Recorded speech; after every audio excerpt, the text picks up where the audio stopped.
Thursday, 6:48 inches the morning. I was standing at the end of my driveway in a wrinkled dress shirt, travel mug in one hand, rolling suitcase handle in the other, waiting for my rideshare to pull up. Another week, another 3 days in Cincinnati for quarterly audits. I'd done this routine so many times it barely registered anymore. Kiss my wife goodbye, drag the bag out, stare at my phone until the little car icon moved closer on the map. That's when I heard the screen door across the street creak open. Mrs. Kowalski was 74 years old, barely 5'2", and had spent 22 years as a family court judge in Cook County before she retired to our quiet street in Naperville. She didn't do small talk. She didn't wave from the porch or ask about the weather. In the 3 years my wife and I had lived across from her, she had spoken to me exactly 4 times, twice about a package delivered to the wrong address. Once to tell me my sprinkler was hitting her roses, and once, on the night of a bad thunderstorm, to ask if we still had power. So when she came down her front steps that morning, moving faster than I'd ever seen her move, something cold settled in my chest before she even reached the sidewalk. "Daniel," she said. Just my name. No greeting. "Good morning, Mrs. Kowalski." She stopped 2 feet from me, and I noticed she was holding her phone in both hands like it was something fragile. Her eyes were steady judge's eyes, I always thought, the kind that had seen too much to be surprised by anything, but there was something underneath them that I couldn't quite read. Not pity. Something older than pity. "I've been trying to decide whether to tell you this for 6 weeks, she said. "I decided last night that not telling you is the same as lying to you, and I've never lied to anyone in my life." I set my suitcase down. "Every time you travel," she said, "a car parks in front of your house?" Silver Ford F-150, Illinois plates. She turned her phone toward me. On the screen was a photo, grainy, taken from what must have been her upstairs window, but clear enough. The truck. My driveway. The timestamp in the corner read 11:14 p.m. a Tuesday, 6 weeks ago. The first night I saw it, I thought maybe it was a friend helping your wife with something. Then it happened again the next time you were gone. Then again. She swiped to another photo. Another night. Same truck. She swiped again. And again. There were 11 photos in total. I ran the plate, she said, and I must have looked surprised because she almost smiled. Old habits. I still have friends at the courthouse. She took a breath. "Daniel, that truck is registered to your brother." I didn't say anything. I just stood there on my driveway in my wrinkled shirt while the rideshare app on my phone chimed to tell me my driver was 2 minutes away. My brother Marcus was 37 years old. He had my mother's eyes and my father's laugh and a handshake that made people feel like they'd known him for years. He was the kind of man who walked into a room and immediately became the center of it, not because he was loud, but because he was warm in a way that felt genuine. Everybody loved Marcus. I had loved Marcus my entire life. He'd been going through a hard year or so, he told me. A bad investment, some debt he was embarrassed about, medical bills from a shoulder surgery he'd had in the spring. I had given him money twice. $11,000 the first time, $7,000 the second. No contract, no repayment plan. He was my brother. That's not how it works with family. The rideshare pulled up to the curb. I told the driver I needed 1 minute. I turned back to Mrs. Kowalski and asked her to send me all 11 photos. She had already airdropped them to my phone before I finished the sentence. "I'm sorry," she said. "Don't be," I said. "You did the right thing." I got in the car. I told the driver to take me to the airport. And for the entire 45-minute ride, I did not look out the window once. I just looked at my phone, at 11 timestamps, at the same silver truck, and I started thinking the way I think when I'm sitting across from a set of books that don't add up. I'm a CPA. I've been one for 9 years. I work forensic accounting, which means my entire career is built on finding the thing that someone tried very hard to hide. I am not a fast thinker. I am not a loud thinker. I am the kind of thinker who sits very still and very quietly and follows a number from one end of a ledger to the other until the discrepancy reveals itself. It always reveals itself. Numbers don't have emotions. They don't lie out of pride or fear or loneliness. They just sit there, waiting to be read correctly. I boarded my flight to Cincinnati. I did not call my wife. I did not call my brother. I opened my laptop and I started a new spreadsheet. The first thing I did was go back through our joint bank account, 14 months of statements. I wasn't looking for anything specific yet. I was just reading. The way you read a contract for the first time, slowly, with fresh eyes, without deciding in advance what you're looking for. It took me 40 minutes to find the first anomaly.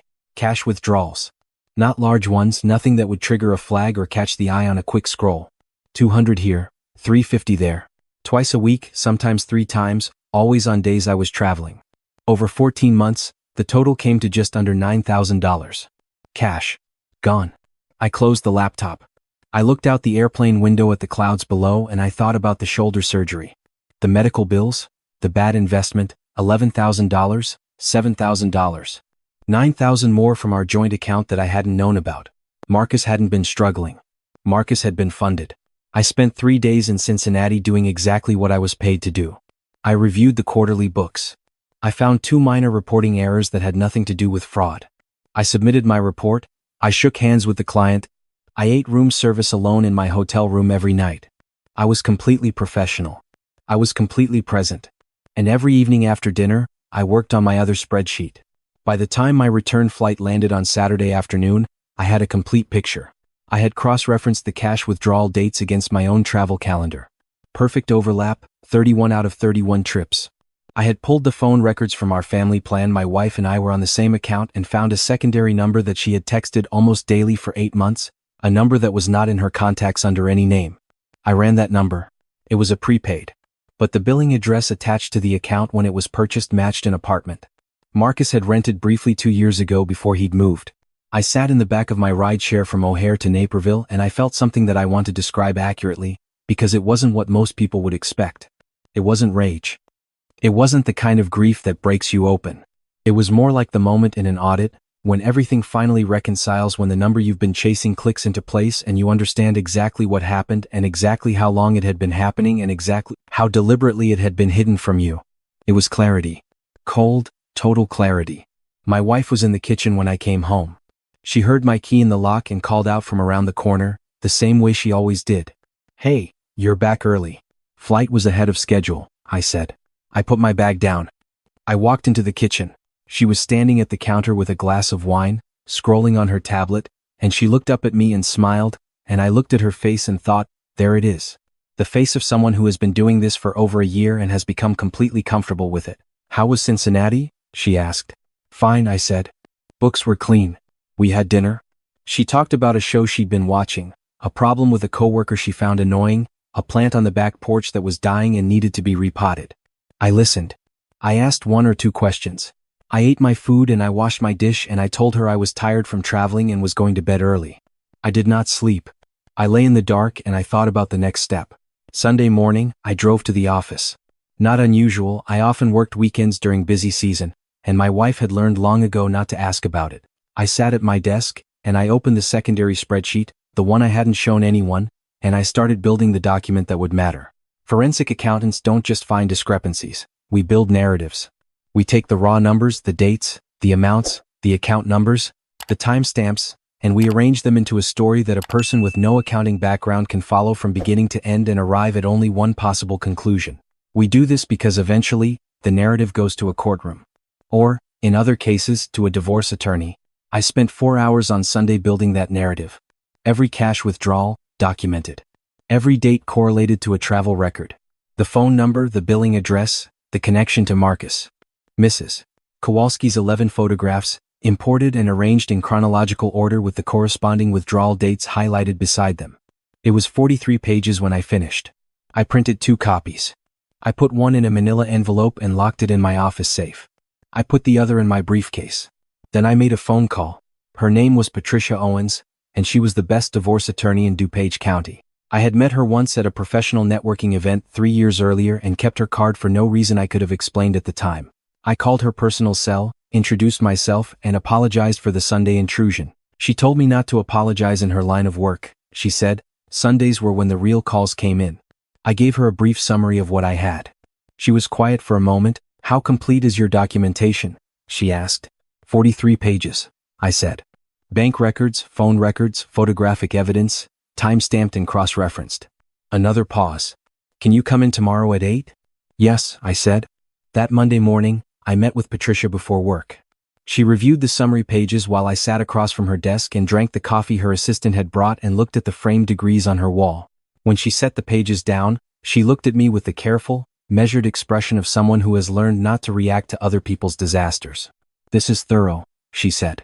"This is very thorough." "It's what I do," I said. She walked me through the process. There were steps to take before any confrontation, legal steps, financial steps. Steps that would protect me and complicate things significantly for my wife if she decided to dispute anything. I listened to every word. I took notes. I asked follow-up questions that made her pause and look at me with something close to appreciation. When I left her office, I had a plan. Over the next 2 weeks, I moved quietly through my own life like a man who had been trained in exactly this kind of careful, invisible work. I separated my direct deposit into a personal account that my wife didn't know existed. I contacted the benefits administrator at my firm and removed my wife as the primary beneficiary on my life insurance policy. I documented every asset: the house, both cars, the investment accounts, the retirement funds, and shared the list with Patricia. I changed the passwords on every financial account, not all at once, but gradually, spaced out so that none of it looked abrupt. And every morning I got up and had coffee and asked my wife how she had slept and went to work and came home and ate dinner and watched television and did not say a word. There was a moment, near the end of the second week, when I almost faltered. My wife and I were sitting on the back porch on a Wednesday evening, and the light was going golden through the trees, and she was laughing at something she'd seen online, and for just a few seconds she looked exactly like the person I had married. Same laugh. Same way of holding her phone with both thumbs. And I thought, maybe I misread something. Maybe there's another explanation. Then I went inside and opened my laptop and looked at 11 photographs of a silver truck in my driveway at 11 o'clock at night, and I closed the laptop, and I went to bed. The following Saturday, I texted my brother. Nothing unusual, just a "Hey, what are you up to this weekend? Want to grab lunch?" The kind of text I send him every few weeks. He replied within 3 minutes. "Sunday works," he said. "The sports bar on Ogden?" "Yeah," I said. Noon. I arrived at the bar at 11:55. I got a table in the back corner. I ordered a Coke and I waited. Marcus came in at 12:02, easy and comfortable the way he always was, already scanning the room with a grin before he spotted me. He dropped into the seat across from me, flagged down the server, ordered a beer, and launched into a story about a parking ticket he'd gotten that morning that was, objectively, a pretty funny story. I laughed in the right places. I asked about his shoulder. He said it was feeling better, finally. I said I was glad. We ordered food. We talked about our parents, about a cousin's upcoming wedding, about a playoff game that weekend.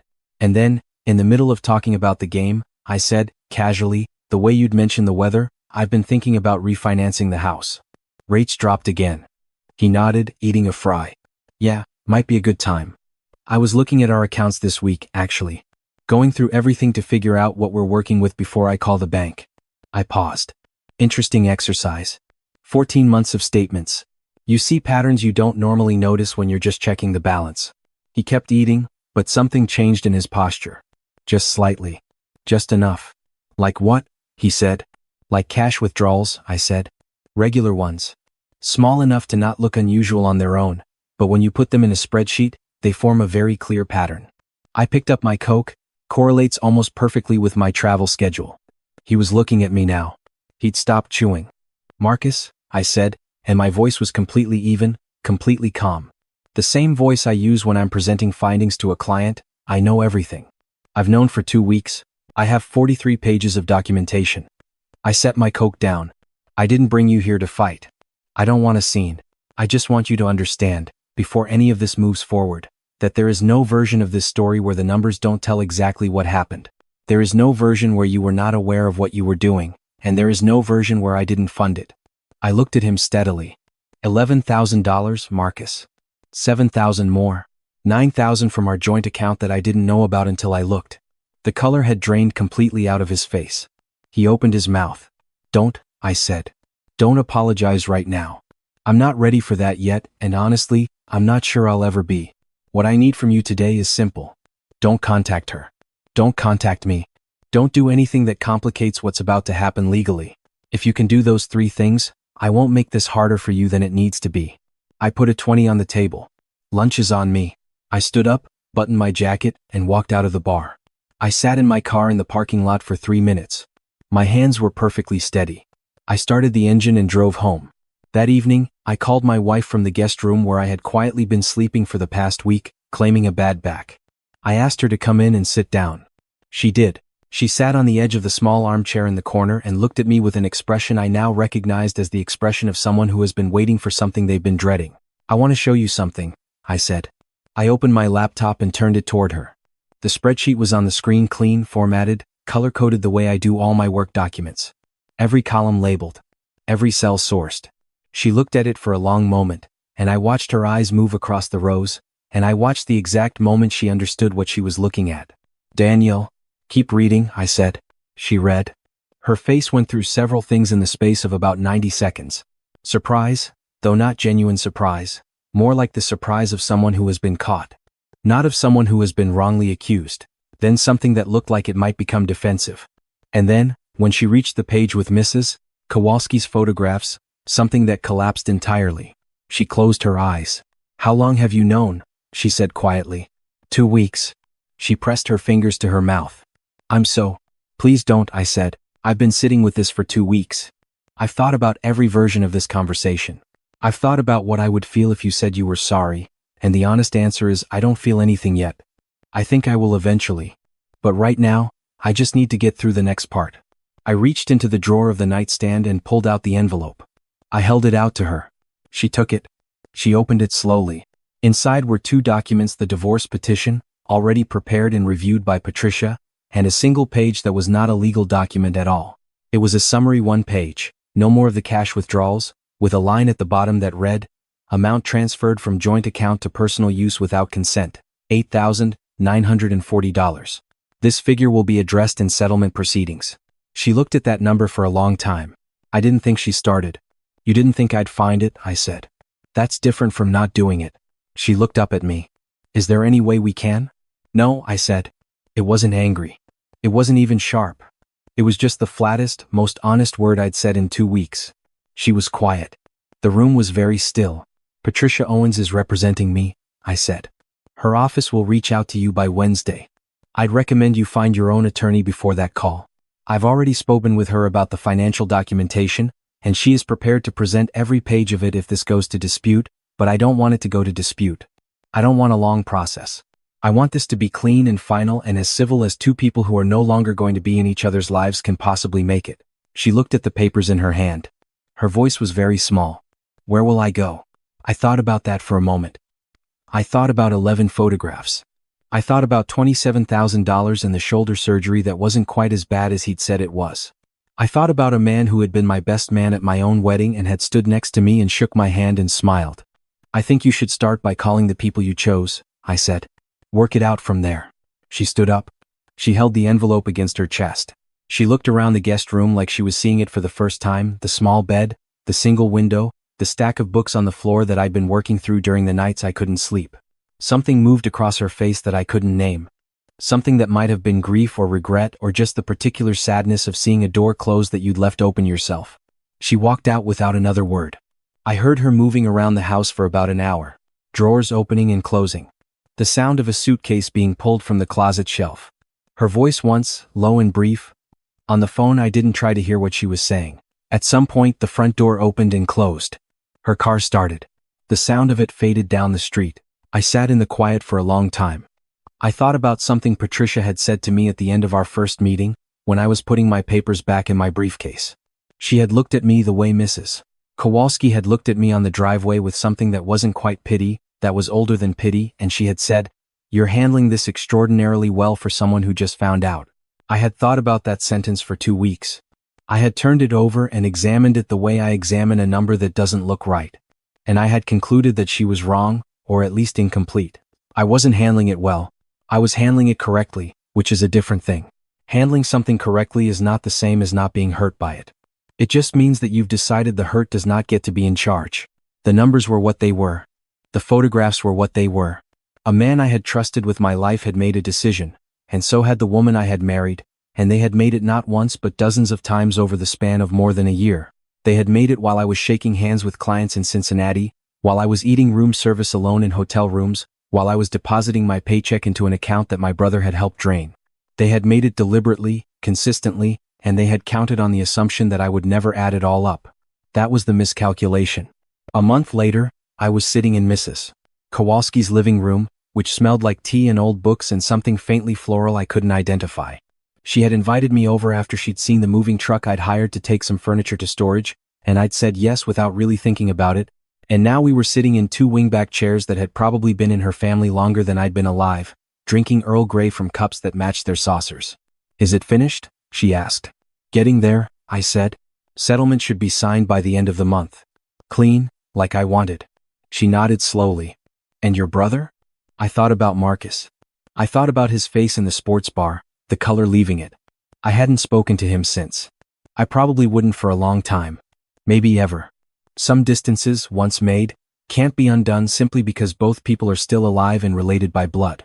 I hadn't reported the unauthorized withdrawals to anyone beyond Patricia. I decided that was enough, that I didn't need to burn everything down, only the things that needed burning. We'll figure that out eventually, I said. We're not there yet. Mrs. Kowalski looked at me over the rim of her cup. You know, she said, in 22 years on the bench, I saw a lot of men in situations like yours. Most of them made a mess of it. Yelling, threatening, doing things in anger that made everything harder. She set her cup down. You didn't do that. I'm an accountant, I said. We're not built for yelling.